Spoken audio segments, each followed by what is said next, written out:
ഒരു പ്രൊജക്ടിന്റെ ബഡ്ജറ്റിംഗിൽ അല്ലെങ്കിൽ ഒരു വീടിന്റെ ബഡ്ജറ്റിംഗിൽ നമ്മൾ ശ്രദ്ധിക്കേണ്ട കാര്യങ്ങൾ. ഒരു പ്രൊജക്ടിന്റെ പ്രധാന ഘടകമാണ് ബഡ്ജറ്റിംഗ്. ബഡ്ജറ്റിംഗ് എങ്ങനെ നമ്മൾ നിർണ്ണയിക്കുന്നു വെച്ചാൽ അതിന്റെ മെറ്റീരിയൽ സെലക്ഷൻ ആണ് ഒരു പ്രൊജക്ടിന്റെ ബഡ്ജറ്റിംഗ് നിയന്ത്രിക്കുന്നത്.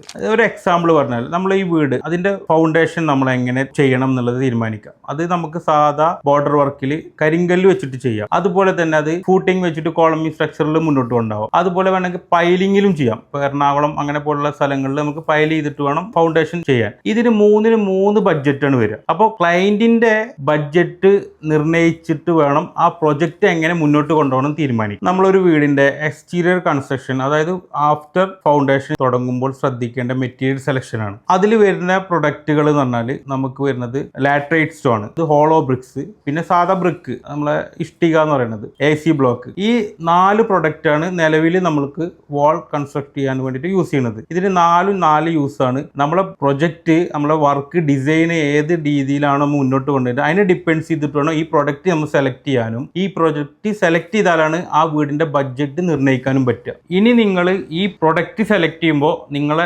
ബിൽഡിങ് അല്ലെങ്കിൽ വീട് ഏത് സ്ട്രക്ചർ ആണെന്നും കൂടി നോക്കിയിട്ട് വേണം ഈ പ്രൊഡക്റ്റ് സെലക്ട് ചെയ്യാൻ. എന്നിട്ട് വേണം ബഡ്ജറ്റിംഗ് നിർണ്ണയിക്കാൻ. അതുപോലെ തന്നെ നമ്മൾ ശ്രദ്ധിക്കേണ്ട മെയിൻ ഘടകമാണ് റൂഫിംഗ്. റൂഫിംഗ് നമുക്ക് കോൺക്രീറ്റ് സ്ട്രക്ചറിലും ചെയ്യാം, അതുപോലെ തന്നെ നമുക്ക് സ്റ്റീൽ സ്ട്രക്ചറിലും ചെയ്യാം. ഇത് രണ്ടും ഡിപ്പെൻഡ്സ് നമ്മുടെ സ്റ്റൈൽ വെച്ചാണ് നമ്മൾ ബഡ്ജറ്റിംഗ് നിയന്ത്രിക്കുന്നത്. ഇതിന്റെ ബഡ്ജറ്റ് നിയന്ത്രിക്കുന്നത് ആ പ്രൊജക്ടിന്റെ ആർക്കിടെക്ചറൽ ഡിസൈൻ ഡിപ്പെൻഡ് ചെയ്തിട്ടാണ്.